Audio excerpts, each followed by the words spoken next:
What's going on YouTube? Today I got the creation of NBA 2K25. So I'm gonna throw together the best 2Ks, the best things from each 2K, and I'm just gonna mix and match them to create the best 2K. So hopefully 2K25 is gonna be great.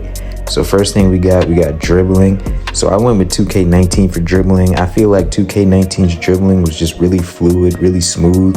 Felt like he was actually able to combo up. It wasn't too much left and right going on, and there was just more creativity within the community. I know a lot of people think 17 had great dribbling, but for me personally, I think that since 17 was so simplified, it was just like R2 down, R2 up. There wasn't really much creativity, so I went with 2K19. Now we got shooting. So with shooting, I went with 2K20. 2K20 was really consistent. You only had one jump shot. It wasn't the 50 different timings that you had. You can shoot with little stamina like you just saw in that clip. You can quick stop. Spot ups were really good. You could shoot over people, like if you had a high three and a taller build. It wasn't like you was like 2K19 shooting. It wasn't too OP. So I feel like shooting was at the perfect rate, especially for ball handlers since they could quick stop and all that.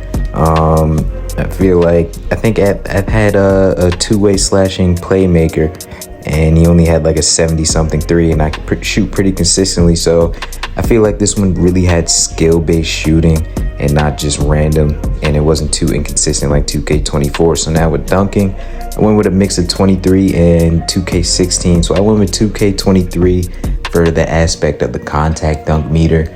I feel like contact dunks were really good in 23. They weren't too OP like 21, and they weren't too weak like in 2K24. I feel like the contact dunk animations are really good too. Animations that you get. I feel like the meter, the green window was really good. So I feel like if they mix and mash 2K23 with 2K16's dunking, I feel like dunking would be at its peak. So I went with 2K16's dunking because I feel like there was just more animations. I feel like it was not easier to trigger, but it was just more people dunking on people left and right. Like it wasn't too difficult to trigger. It wasn't that much stuff going on. So I feel like 2K16's dunking was just fun. Like the animations just looked faster, just looked smoother.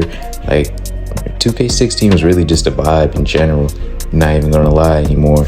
Now that I'm thinking of it, the one thing I am leaving out of this video is like post dunking and stuff like that. Really post offense in general. I feel like post offense was never at its optimal balance. It's hard for me to really say. I feel like a really good thing that they added in 24 was the standing dunk meter. When you consider standing dunks, I feel like it was always just people mashing, or it was just endless contact dunks. It was never really at its peak. So I feel like in 25, they would have to find a balance for me to add in something on this list. I feel like it was never really at its peak. So I'm gonna leave standing dunks and post offense out of this. But we're gonna stick with finishing. We're gonna go with layups now. For layups, I think it's obvious to go with 2K24. 2K24 is really good with layups. You got all these scoop layups. The Euro steps are actually really useful this year. They haven't patched them yet. You just see me hit the scoop right there. You see people doing Euro steps. It actually slows down your player. It actually looks and feels smooth. So I really feel like layups in 24 are the most effective they've ever been. I don't think in any other year besides 23, in the beginning they were actually good, but then they immediately patched them for whatever reason.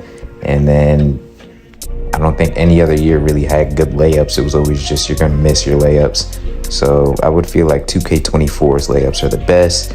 Now we're gonna go with defense. I went with 2K16 with a mix of 23, so I went with 16's perimeter defense. I feel like you were really able to slide pretty smoothly.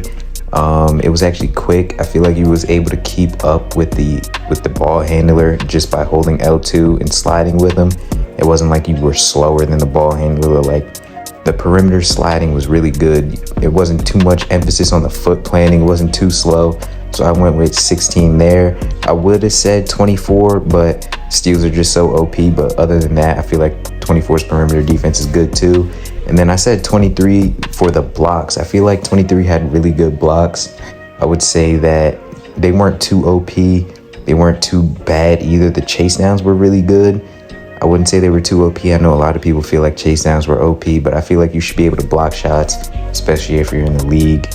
it just really makes no sense to me. Like 24 is just non-existent when it comes to blocks, so I wouldn't even say 24 at all. And I don't think any other year was really that good with blocks, so I will put 23 at its peak for blocks. And then we're gonna go with game speed. Game speed is a key that people really don't even realize. 24's game speed, especially on online game modes, is just super slow. It makes the game feel super dry. Can't really do much.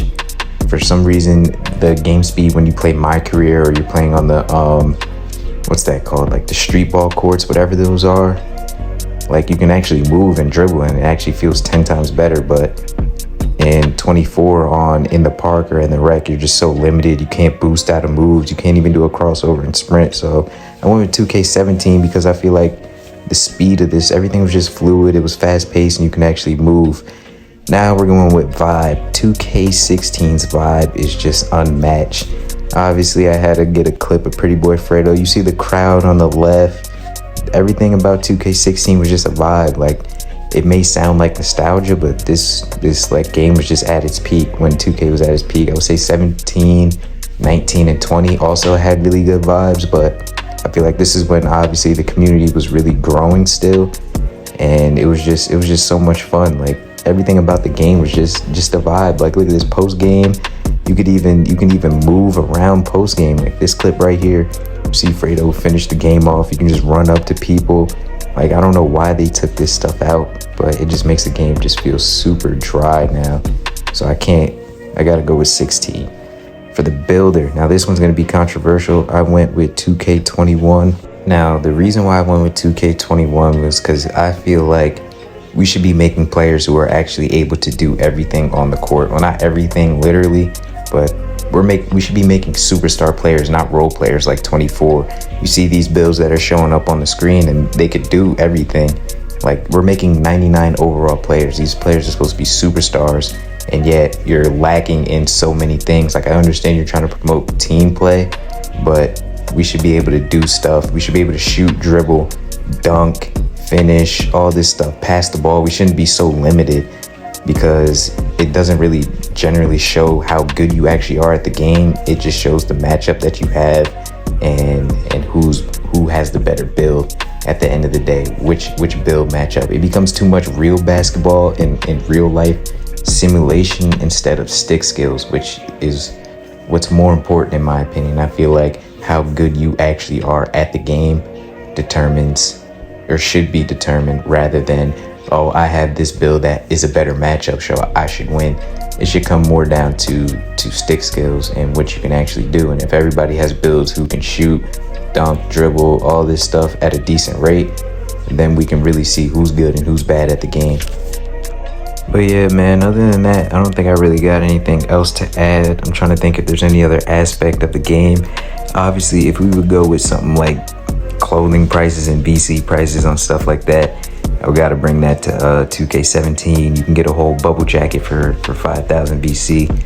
I would not do anything recent because it's obviously what 2K wants is their money, but I feel like personally they would make more money if they just went back to giving people what they want and making things cheaper, because the more things that people have to buy and is affordable, the more that they're gonna be able to just get it.